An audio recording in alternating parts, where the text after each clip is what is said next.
Welcome to the Economy Magazine. I'm Benjamin Chung Alfares with the Economic Report. Coming up, California struggles to resolve drought. And a new luxury bus in San Francisco solves traffic for some. First, the headlines. Leaders from Asia and Africa convened at the Asian African Business Summit on Tuesday, hoping for a breakthrough to strengthen international trade. Bilateral trade with Africa stood at $200 billion in China and $70 billion in India. Two-way trade between Southeast Asia's largest economy and 54 African nations reached $10.7 billion in 2012. Leaders from both continents aspire to strengthen cooperation, but African leaders in particular remain concerned about the current trade imbalance. We need to increase trade between Africa and Asia to ensure the realization of our respective economic development agendas. We need also to address the current trade imbalance that exists between our two continents. We must increase our cooperation, especially in economic and trade sectors.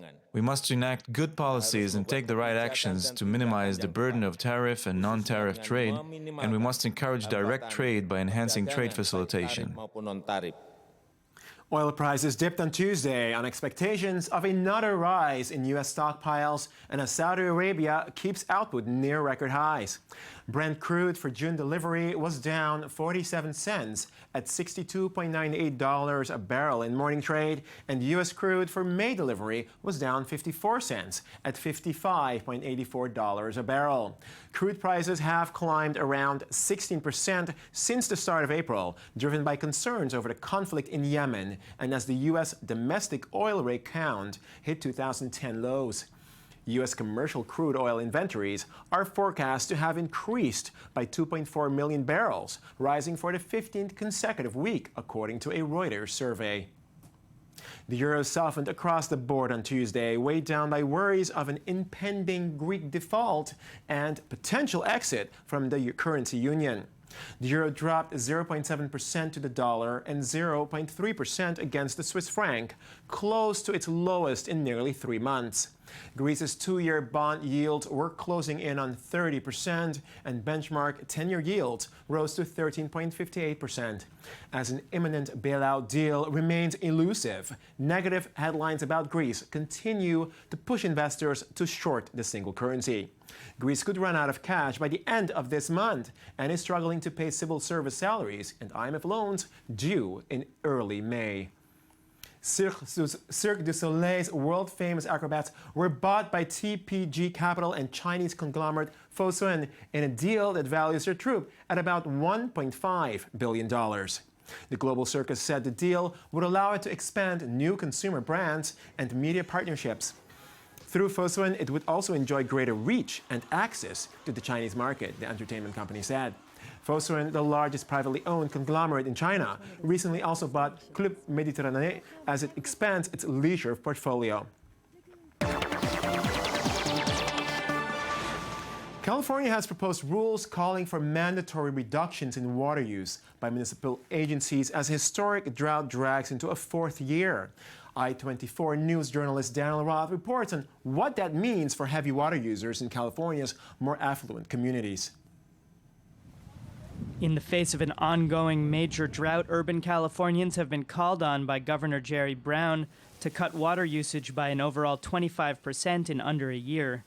An earlier plan for voluntary cuts to water usage toward a 20% goal did not succeed, so under the updated plan, urban water companies will see it fined for not achieving cuts. As cities such as San Francisco face lighter cuts after voluntarily cutting water usage, the upper-class Los Angeles area of Beverly Hills, full of swimming pools and well-kept lawns, is facing a cut of about 35% because residents there have not cut back on use.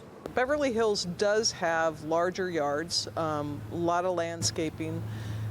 In the past, water has been very plentiful. It is a huge culture change and way of thinking that we need to change with our citizens, and I think that's common across Southern California.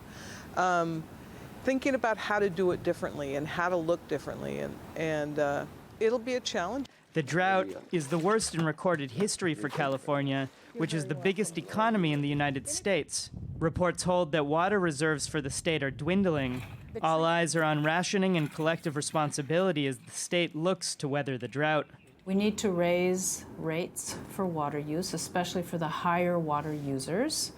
One question that I think has a moral dimension is just because you have more land, does that entitle you to use proportionally more water? Because in the end, at this point, the water that people put on their grass is the water they and us will not be able to drink in the next several months. Meanwhile, agricultural water usage cuts are still being worked out and will prove challenging as California, according to Bloomberg, faced approximately $5 billion loss to drought last year. And now for a look at economic issues and developments around the Middle East in Financial Bazaar with I-24 News correspondent Ayman Siksak. Ayman, thanks for joining us. Happy to be here. So I understand you're taking us to Turkey first. Yes. Well, actually, I'm taking you mainly to Saudi Arabia, and then we're going to visit several countries while we talk about Saudi Arabia. Good. A lot of people are eyeing Saudi Arabian money right now, mainly Arab countries. And as you said, we're going to start with Turkey. In a visit in Turkey, the financial minister of Turkey said that the two countries, Turkey and Saudi Arabia, will plan to upgrade their economic and trade ties.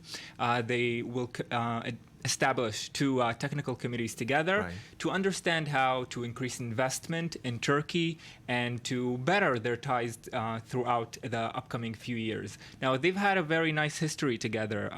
Trade between Turkey and Arab countries reached $53 billion last year. They want to reach $70 billion by next year. So this would be very good for Turkey, which is a little bit in turmoil right now, with Erdogan being, some people say, more and more extreme. The tides are shifting politically for Turkey, and it needs Saudi Arabia on its side. Is this also a move, a shift that we see because of a threat from Iran that Saudi Arabia might perceive? Absolutely. I mean, Saudi Arabia and Iran are, as we know, arch nemesis enemies, and what Saudi Arabia is doing is establishing its ties right now with several other countries, which it hopes will be on its side rather than Iran's. Okay. What next? Well, Greece is also doing a similar move with Saudi Arabia. Greece, the Greek Minister of Tourism, visited Saudi Arabia in hopes to increase tourism from Saudi Arabia to Greece, and they're mainly targeting the really high-end, high-profile, very, very rich customers to come to Greece. And this comes at a sensitive time for Greece. Last year, there was a 3% increase in tourism from Saudi Arabia to Greece. They want to increase that a lot more, because Saudi Arabian tourists tend to spend a lot of money on vacation. So they're interested in attracting them more. Which could definitely be of interest to them, of course, in Greece, considering the hard times that they're having. Exactly. Greece right now needs all the boost it can get. We know that the Greek economy is unstable, to say the least. Okay, and finally? Finally, not such good news for the Arab world in general. Even though this does not really apply to Saudi Arabia, the unemployment in the Arab world in general, a new report that was released yesterday shows, has reached 17%. That's 3 times higher than the global average. That means that there's about 20 million people in the Arab world that are unemployed right now. We're talking specifically the young people also, right? Exactly. We're talking about the young people, which makes the problem even worse. These are the people who are supposed to be sometimes educated, with a better future, with better prospects. Starting families. And little kids to feed. Exactly, and a higher potential than older people of getting hired. And what we're seeing is a vast increase in young people being out of a job. One of the factors is less investments in the Arab world. Okay, well, very interesting. Ayman Siksak, thanks for joining us on Financial Bazaar. Thank you, Benjamin. I hope to have you again soon. Thank you. While most San Francisco residents suffer slow, overcrowded commutes, some ride to work in style. A new startup has created a luxury bus service that offers passengers Wi-Fi, fresh coffee, and comfortable seating. But the exclusive service is not welcomed by all. Like commuters around the world, Adriana Butler takes the bus to work each morning. But this is far from your typical public transportation experience. Known as Leap, the private luxury service shuttles people downtown in total comfort. You use your app here. You hit that, and then you scan it when you come in. It's easy, it's much more comfortable, and it's quick. Inside this high-tech bus, passengers enjoy spacious leather seats, complimentary drinks, and free Wi-Fi. Well, I love being able to log into my laptop. Normally on the bus, I'm sardined in with a number of other people, and it's wasted time in the morning, but now I can actually make my commute productive. San Francisco's public transportation system has one of the worst reputations in the country. It is notorious for being crowded, unreliable, and painfully slow. Leap costs $6, nearly triple the price of a regular bus ticket. But it seems more and more young commuters are willing to pay the price. Right now, commuters only have two major options to get to the office. At peak times, public transit can be hard to get a seat, and private car sharing services can be very expensive. We set out to build something enjoyable, predictable, and stress-free, something that feels a little bit more like your living room than a regular city bus. But some people see the private company as yet another new symbol of inequality in a city already famous for its spiraling living costs. Last year, protesters blocked private buses run by Facebook and Google to bring their employees to work.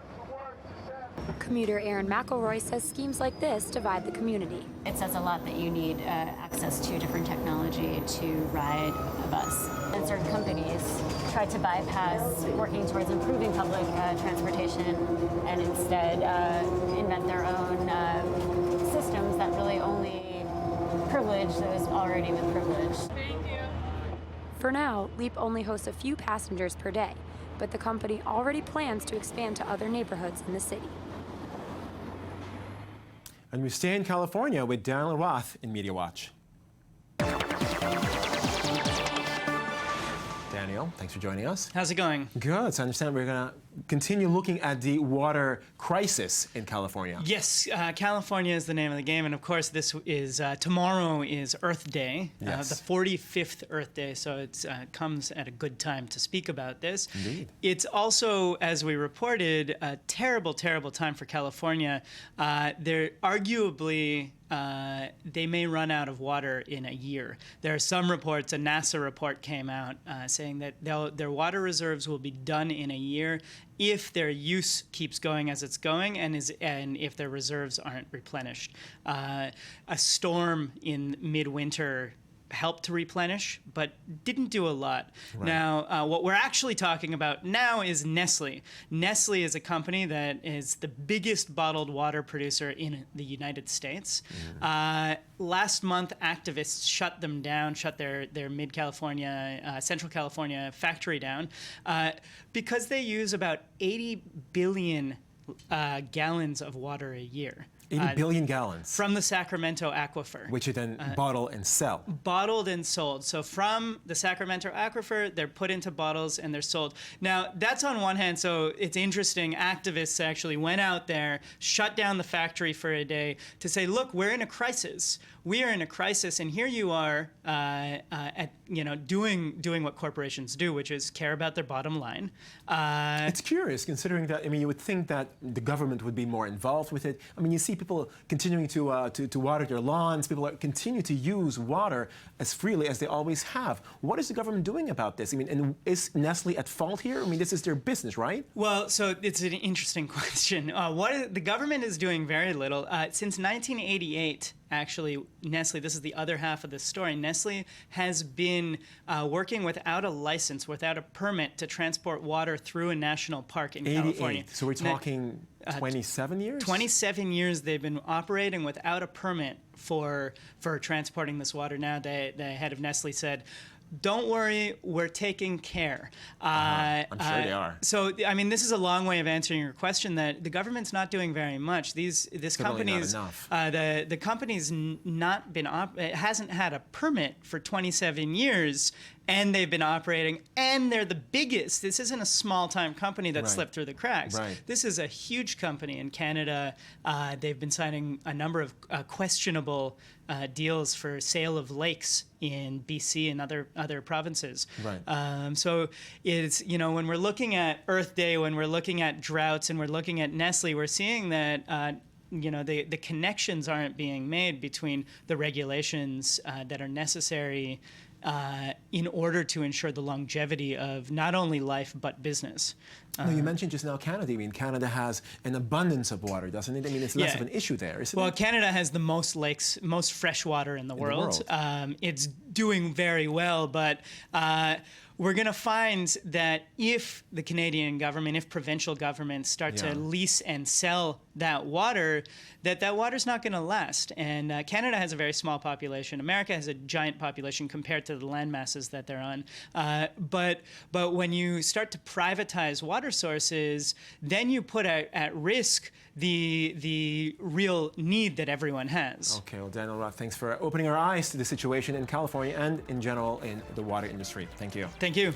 And that concludes our Economy Magazine, your daily source for economic and financial reports at I-24 News. I'm Benjamin Chong Alfares. Thanks for joining us, and join us again tomorrow for more on the economy.